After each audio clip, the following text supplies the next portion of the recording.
Assalamualaikum warahmatullahi wabarakatuh. Halo semuanya. Jadi sebagaimana di judul video ini, di sini saya akan mereview buku biografi 4 mazhab ya. Kita tulis saja di sini.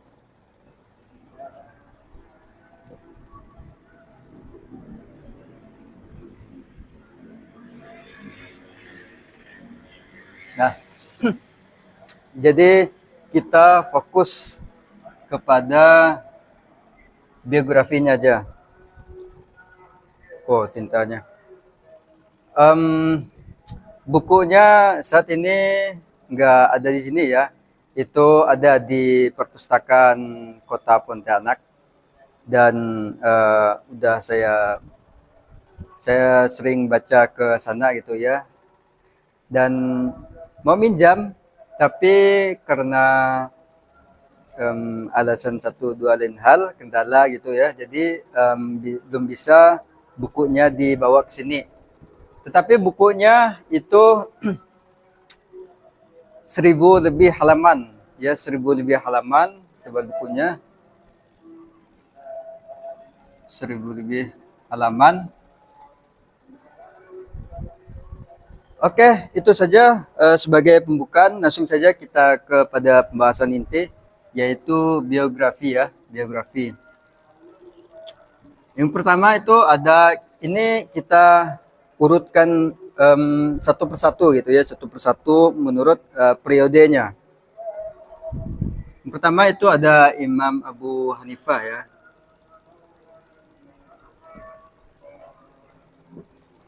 Kemudian yang kedua ada Imam Maliki. Yang ketiga ada Imam Syafi'i. Yang keempat ada Imam Hambali.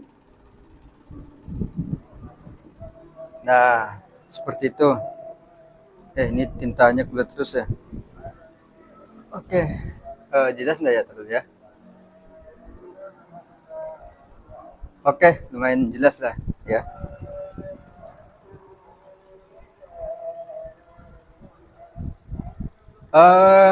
Kenapa saya harus ditulis seperti ini? Nah, sebenarnya saya ingin memberikan review ataupun penjelasan secara langsung gitu.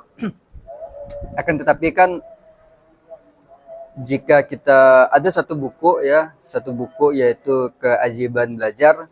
Saya juga sering dulu memposting di WA. Di buku itu disebutkan ada orang yang memang ketika memahami sesuatu itu melihat aja, melihat dan mendengarkan itu dia udah paham aja gitu. Misalnya saya saat ini sedang ngomong, misalnya ngomong A, pengertian A adalah ini. Jadi dia udah bisa memahami lewat situ gitu, udah sangat mengerti lah gitu kan. Nah, akan tetapi juga di buku itu juga dijelaskan ada orang yang memang lebih kepada dia untuk memahami sesuatu itu dengan cara yang berbeda gitu ya. Ada beberapa kategori lah orang yang cara memahami sesuatu itu dengan cara yang berbeda. Ada yang ketika diomongkan itu langsung, oh ya ini poinnya, nah gitu.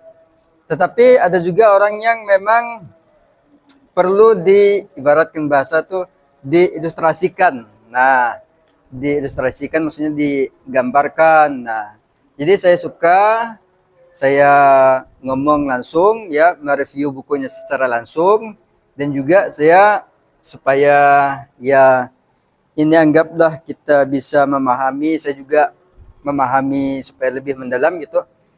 Ya, memahami lebih mendalam dengan kita digambarkan ya. Jadi ini peta dunia ya. Peta dunia bisa kita lihat di sini. Mungkin Anda juga bisa membuka map gitu ya. Seperti apa letak posisinya daripada nanti pembahasan kita. Nah, ini peta dunia ya. Kita di SD kan, bukan ya kita lah ya. Di SD itu udah udah diajarkan gitu ya, udah diajarkan bahwa ada benua-benua dan termasuk kita saat ini adalah Indonesia ya. Jadi posisinya ataupun letaknya itu di sini. Jadi benua Asia. Nah, ini petanya ya, peta letak wilayahnya gitu. Jadi ada benua Asia di sini yang secara garis wilayah itu memiliki ukuran yang besar gitu ya dibandingkan dengan benua-benua lainnya seperti itu. Jadi ada benua Asia, benua Eropa dan benua Amerika. Di sini benua Amerika ada ini ya, ada di sini juga Amerika juga. Saya juga udah tuliskan gitu ya, tuliskan di sini ya. Nah, ini Afrika. Kemudian di bawah ini ya, di bawah ini dikarenakan posisi papan tulis ini kan papan tulis ya, papan tulis. Jadi karena posisi papan tulisnya juga apa ya, kurang begitu besar gitu ya, dan saya menggambar pun ya mungkin kurang begitu mirip lah gitu ya. Jadi hanya keterbatasan itu, jadi otomatis benua Australia ini di bawah ini gitu ya. Sebenarnya untuk ukuran besar yaitu besar lah dikit gitu ya dari ini ya, kan tetapi karena tadi keterbatasan tadi, jadi ini hanya sebagai gambaran aja gitu, nggak terlalu mirip sih, tapi lumayan lah untuk kita bisa memahami apa yang nanti bisa kita jelaskan seperti itu. Kemudian di sini ada benua yang dingin ya, dingin di dalam bahasa Inggrisnya itu colap. Nah, ya bukan colap ya, itu bahasa Melawi seperti itu. Bahasa Melawinya colap, tempat terdingin ya, tahulah kita ya. Ada namanya benua Antartika. Nah, dia posisinya paling selatan ya, ke atas itu utara, ke kiri itu barat, dan ke kanan itu timur. Dan di sini juga benua sama juga tempat terdingin juga seperti itu. Itu gambaran awal supaya kita bisa nanti lebih bisa memahami untuk ke penjelasan lebih detailnya seperti itu. Di mana letak Indonesia, di mana letak nanti para imam-imam empat mazhab ini dilahirkan gitu ya, seperti itu. Dan untuk laut sendiri ya, kita juga udah di sejarah itu sering diajarkan gitu ya, bahwa Indonesia itu dianggaplah bahasanya dihimpit gitu ya, dihimpit oleh dua samudra dan juga dua benua. Nah, untuk benuanya sendiri tentu adalah ada Asia dan juga ada Australia gitu ya, dan benua pula. Untuk samudra itu ada Samudra Hindia ya, sebelah barat lah ya. Kiri, anggaplah kiri gitu ya. Kalau kita berpatokan kepada horizontal ya, ke atas kan horizontal. Dan di sini ya, di sini ini Jepang. Nah, ini Jepang, kita tulis ada J ya. J Jepang. Di sini samudra Pasifik, tulis di atas ini aja ya.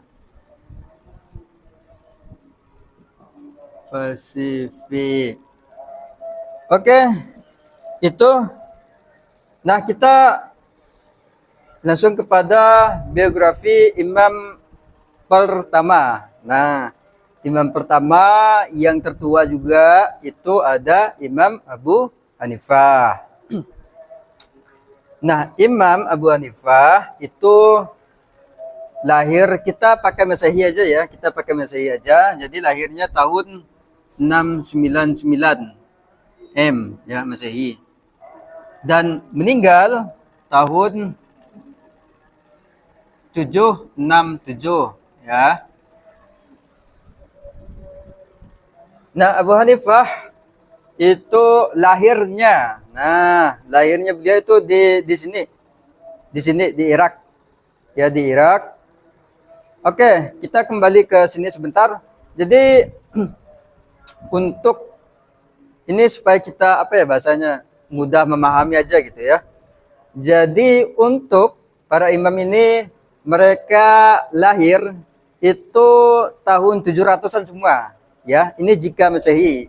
Jadi tahun 700-an semua kecuali satu ya. Kecuali satu yaitu Imam Abu Hanifah. Dan untuk Imam Maliki, Syafi'i, Hambali itu lahir tahun 700-an semua. Nah, oke, kita kembali ke sini tadi ya. Beliau lahir tahun 699 itu di sini. Di sini Irak ya. Nah, ini posisi Indonesia, posisi Irak.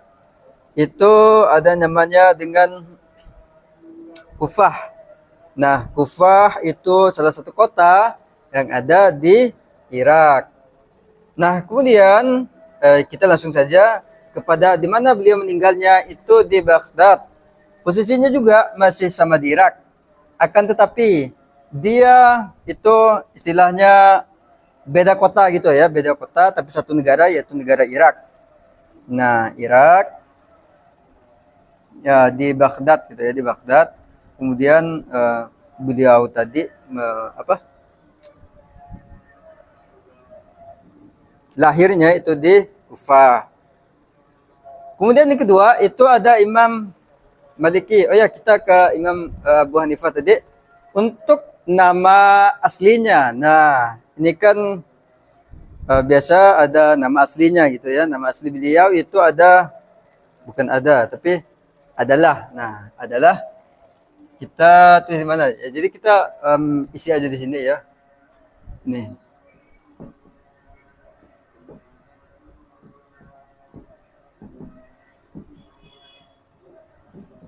Nah, An-Nu'man bin Sabit, tersabit gitu ya tulisannya. Nah, ini adalah nama asli beliau gitu. Jadi nama asli beliau adalah ini. Nah, Sabit ini itu adalah ayah beliau. Oke. Kemudian kita hubungkan kakek ya, kakek daripada ayah beliau. Jadi ini ayah beliau. Nah, kakek daripada ayah beliau itu baru masuk Islam. Jadi baru masuk Islam itu pada zamannya itu para sahabat, lebih tepatnya pada zaman ketika Khalifah Umar bin Khattab itu memerintah ya. Jadi untuk periode di dalam Islam itu kita urutkan coba satu persatu ya. Jadi dari masa Nabi, kemudian setelahnya. Pertama itu ada tentu saja masa Nabi Muhammad gitu ya. Nabi kita tulis di sini. Kemudian ada masa sahabat atau khalifah.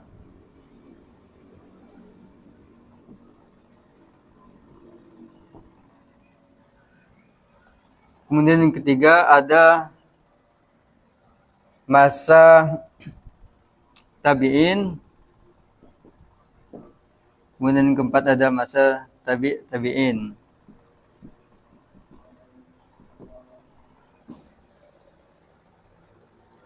Nah, tadi kakek daripada Imam Abu Hanifah ini itu baru masuk Islam ketika zamannya sahabat ya, zamannya Khalifah Umar bin Khattab. Nah, apakah beliau ada darah, anggaplah gitu ya, darah daripada salah suku Nabi Muhammad gitu, suku Quraisy? Untuk itu beliau tidak ada darah sama sekali gitu ya, bukan keturunan lah gitu ya, bukan keturunan Arab. Nah, ini kan Arab gitu. Nah, Arab berbatasan langsung dengan Irak. Nah, beliau secara keturunan itu tidak ada kaitannya gitu ya dengan Nabi Muhammad gitu. Karena beliau sendiri itu asalnya daripada Irak. Dan untuk kakek-kakek, nah gitu ya, untuk daripada kakek-kakek beliau gitu ya, leluhur lah. Nah, leluhur beliau itu asalnya daripada Iran. Nah, Iran pada suatu waktu itu kan pada masa itu ya anggaplah tahun 600-an gitu ya. Pada saat itu Persia sedang hancur, ya anggaplah hancur. Nah, pindahlah mereka tuh ke sini, ke Irak. Nah, di sini gitu ya. Dan beliau itu tergolong kepada keluarga yang kaya. Nah, kaya, pedagang yang kaya, yang dermawan. Nah, maka jika saat ini ya, jika kita mau mencontohkan kepada ulama, saya sedang melihat ke sana ya, sedang melihat jam apakah udah isya belum? Karena ini waktunya sekarang antara maghrib isya ya. Jika isya nanti ya mungkin videonya saya stop aja gitu. Oke, kita pembahasan tadi pada di mana ya? Oh ya. Nah, kakek beliau ataupun keluarga beliau itu adalah orang yang kaya ya, karena pedagang ya, pedagang, pembisnis, pedagang sutra seperti itu. Jadi kaya raya. Nah, beliau pada ini jadi akhir kehidupan beliau gitu ya. Em, pada masa akhir beliau kan hidup itu di masa tabi'in.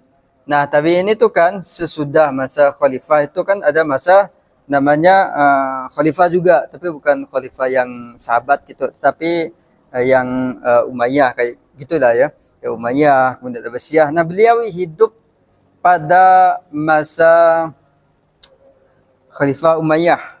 Nah, Khalifah Umayyah, kemudian beliau meninggalnya itu pada masa Khalifah Abbasiyah. Jadi lebih lama hidup pada masa Khalifah Umayyah gitu ya, dibanding pada Khalifah Abbasiyah. Nah, pada Khalifah Abbasiyah ini beliau sempat ditawari. Nah, ini yang menarik juga ya. Ditawari sebagai hakim. Nah, sebagai hakim akan tetapi ya dikarenakan satu dan dua lain hal ya, beliau menolak. Salah satunya juga dikarenakan beliau orang yang kaya tadi gitu ya, yang kaya dermawan. Nah, beliau tidak ya anggaplah tidak membutuhkan pekerjaan itu gitu. Itulah bahasanya kira-kira. Nah, kemudian beliau karena menolak jabatan hakim tadi, beliau di apa namanya di penjara gitu ya, di penjara. Kemudian sampai pada tahun 767 itu Masehi beliau meninggal. Nah, meninggal di penjara ya. Banyak riwayat yang menyebutkan tentang kemeninggalan beliau ya, kewafatan beliau. Ada yang mengatakan di racun seperti itu. Jadi khalifah memerintahkan ya mungkin anak buah semacam gitu ya. Memerintahkan jadi beliau diracun dan meninggallah di penjara seperti itu. Anggaplah ini penjaranya diracun. Ini riwayat pertama. Kemudian di lain riwayat juga dikatakan bahwa beliau itu meninggal ya karena maklumlah kan di penjara ya karena ada siksaan, dicambuk dan lain sebagainya. Seperti itu. Nah, itu adalah daripada riwayat kehidupan beliau. Oke, itu yang pertama, Imam Abu Hanifah. Oke, kita next kepada imam selanjutnya, yaitu adalah Imam Maliki. Nama beliau itu adalah Malik bin Anas. Ya. Nah, Malik bin Anas.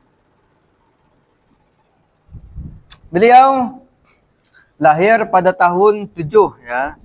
711 saya juga udah disebutkan gitu ya di awal tadi bahwa para imam ini rata-rata itu bukan rata-rata sih, hampir semuanya itu lahir tahun 700-an gitu ya secara Masehi. 711 dan meninggal pada 795 Masehi. Di mana beliau lahir? Beliau lahir di sini di Arab ya. Di Arab tentu saja. Nah, ini jaraknya kepada Indonesia ya. Jika kita naik haji bukan kita, mungkin Anda lah ya, saya belum naik haji. Jadi dan mereka-mereka lah ya. Mereka-mereka yang naik haji. Nah, inilah jarak daripada Indonesia ke Arab Saudi ya. Nah, di sini posisinya beliau dilahirkan dan juga meninggal itu posisinya ataupun tempatnya itu di Madinah. Nah, seperti ini. Ini ya, seperti ini gambaran. Ini kan Timur Tengah. Ini gambaran petanya Timur Tengah di Arab, di Madinah. Nah, posisi antara Madinah dan Mekah itu hampir di ini kan laut. Ini kan laut ya posisinya ini laut. Nah, mereka pula. Maksudnya daerah ini Madinah dan Mekah ini posisinya dekat laut. Nah, Imam Maliki itu dilahirkan di Madinah. Di Madinah dan juga meninggal juga di Madinah. Dan beliau adalah salah satu imam, ya, salah satu imam yang bisa dibilang lagi bahwa hampir di kehidupan beliau itu tidak pernah keluar daripada Madinah. Nah, mau ke kota lain semacam itu hampir nggak pernah keluar gitu. Kecuali beliau berhaji gitu ya, berhaji ke Mekah seperti itu. Dan nah ini kisah uniknya kapan sih daripada Imam Hanafi ini dan Imam Maliki ini bertemu. Nah, suatu waktu Imam Hanafi ini dikabarkan gitu ya, dikabarkan bahwa mungkin jika dihitung-hitung beliau sering melaksanakan ibadah haji. Nah, ibadah haji itu disebutkan bahwa hampir 55 kali. Nah, 55 kali beliau pergi ke berhaji ke Mekah dan beliau singgahlah atau menemuilah Imam Maliki pada saat itu yang berada di Madinah. Ya, tidak disebutkan berapa kali beliau bertemu, cuma ada yang mengatakan 2 kali gitu. Nah, seperti itu. Jadi pada saat itu Imam Abu Hanifah pergi ke Mekah dalam melaksanakan ibadah haji. Beliau singgahlah itu di Madinah. Bertemulah dengan Imam Maliki.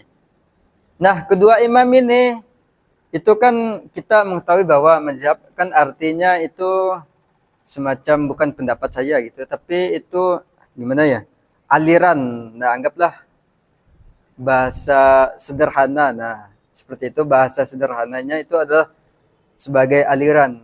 Nah, Imam Abu Hanifah itu kan di Irak. Nah, pemikiran beliau itu banyak mengandalkan kelogisan seperti itu, kelogisan, nalar, logika. Sedangkan daripada Imam Maliki ini beliau lebih kepada hadis dan juga amalan penduduk Madinah, kepada sunnah-sunnah Rasulullah. Nah, seperti itu. Makanya ketika melahirkan suatu hukum, bukan membuat suatu hukum ya, tetapi menerangkan. Nah, lebih kepada menerangkan suatu hukum itu berbeda seperti itu. Dikarenakan juga ya letak geografis, letak belajar, letak posisi dilahirkan dan lain sebagainya itu berbeda. Nah, kedua imam ini itu saling memuji ya ketika sesudah bertemu pada saat itu ya di hadapan murid masing-masing, keduanya saling memuji antara satu sama yang lain. Kita kepada Imam Abu Hanifah terlebih dahulu. Jadi beliau itu sangat memuji Imam Maliki. Apa pujian beliau? Nah, terpegang pula. Nah, seperti ini ya. Imam Maliki itu dipuji oleh Imam Abu Hanifah bahwa beliau sangat teliti di dalam memahami sesuatu ya. Sangat teliti. Sesudah teliti beliau juga memuji tentang kedalaman pemahaman Imam Maliki terhadap sesuatu. Dia sudah teliti kedalamannya lagi dan kebenarannya. Nah, seperti itu tentang sesuatu, anggaplah mungkin hadis gitu ya. Jadi Imam Abu Hanifah sangat memuji ya tentang ketelitian daripada Imam Maliki, kemudian tentang kedalaman pemahamannya dan juga tentang kebenarannya. Nah, ini adalah pujian dari Imam Abu Hanifah kepada Imam Maliki. Sebaliknya, Imam Maliki juga memuji gitu. Memuji tentang Imam Abu Hanifah, yaitu kita anggaplah seperti ini ya. Jika papan tulis ini disebut sebagai warna abu-abu, abu-abu muda, maka kemungkinan orang yang mendengarkan atau menyaksikan hal tersebut kemungkinan akan percaya. Nah, kita anggaplah tarik aja bahasa daripada Imam Maliki itu kepada sekarang gitu. Ya, jika pembetulis ini dijelaskan ataupun disebutkan sebagai warna abu-abu muda, maka kemungkinan semua orang akan percaya. Nah, maksudnya gimana? Nah, maksudnya adalah bahwa kelogisan ataupun kekuatan daripada argumentasi daripada Imam Abu Hanifah itu sangat dalam gitu ya, sangat dalam, dan beliau bahasanya itu mampu memukau semua orang gitu ya. Itu dikarenakan tadi ya, beliau itu lahirkan di Irak ya, karena posisinya jauh daripada Madinah dan Mekah ya, otomatis kan Madinah dan Mekah itu kan adalah tempatnya ilmu lah gitu ya kan, karena tempat Nabi Muhammad gitu, tempatnya banyak para sahabat. Jadi seperti itu. Ini udah dekat Muisa ya, bentar lagi kita break. Nah, itulah bahasanya. Nah, seperti itu ya pujiannya. Itu membuktikan, pujian tadi itu membuktikan bahwa memiliki mengakui tentang kekuatan keargumentasian daripada Imam Abu Hanifah, kemudian kelogisan, dan kemudian kefasihan, anggaplah seperti itu, kefasihan beliau di dalam berbicara itu sangat memukau sekali gitu, sangat bisa meyakinkan orang. Nah, seperti itu. Oke, itu dua imam ini. Kemudian selanjutnya, nah ini adalah yang anggaplah ya, yang kita tunggu-tunggu. Mungkin saya lah ya. Anggaplah yang saya tunggu-tunggu adalah Imam Syafi'i. Imam Syafi'i itu lahir ya, itu lahir pada saat Imam Abu Hanifah meninggal. Nah, seperti itu. Jadi Imam Abu Hanifah itu meninggal dan Imam Syafi'i itu lahir. Nah, itu untuk memudahkan kita untuk memahami kapan tahunnya itu ya. Jadi tahun 767 M. Dan meninggal itu tahun 820 M. Nah, seperti itu. Nah, Imam Syafi'i itu lahir. Nah, ini sangat bisa kita sangat bisa kita ingat ya, sangat bisa kita ingat dikarenakan beliau itu lahir di yang sekarang sangat viral ya, gitu bahasanya. Viral. Nah, viral itu di Gaza, Palestina. Nah, letak di sini aja. Ya, di sini kotanya Gaza itu dekat. Oke, ini udah bisa, jadi kita break aja. Mungkin videonya saya pause ya, saya pause. Oke, sekian, kita lanjutkan nanti. Terima kasih.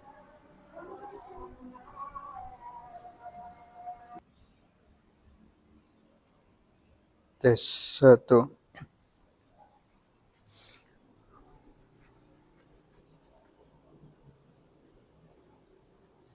Oke, breaknya sudah ya, jadi kita Bismillah, kita lanjutkan lagi.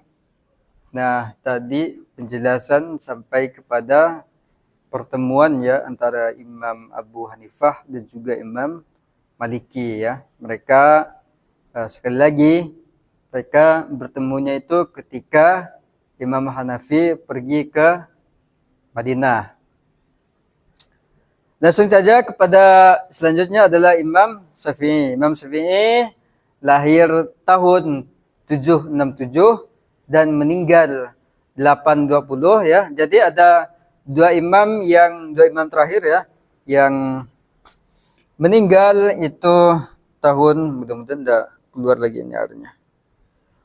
Ish. 8 lebihan lah ya. Jadi kalau Hanbali ini beliau juga lahir tahun 7 juga ya.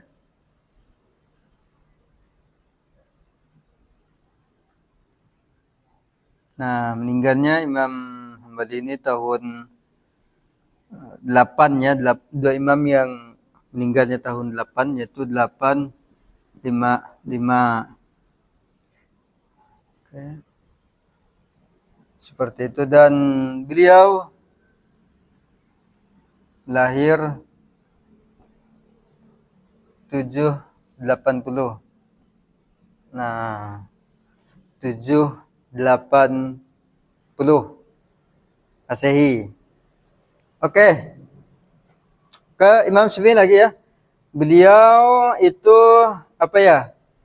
Panggilan, bukan panggilan. Nama asli beliau itu adalah Muhammad bin Idris. Seperti itu, panjang sebenarnya, panjang ya. Ini adalah ditautkan, nah gitu ya, ditautkan ataupun mengambil dari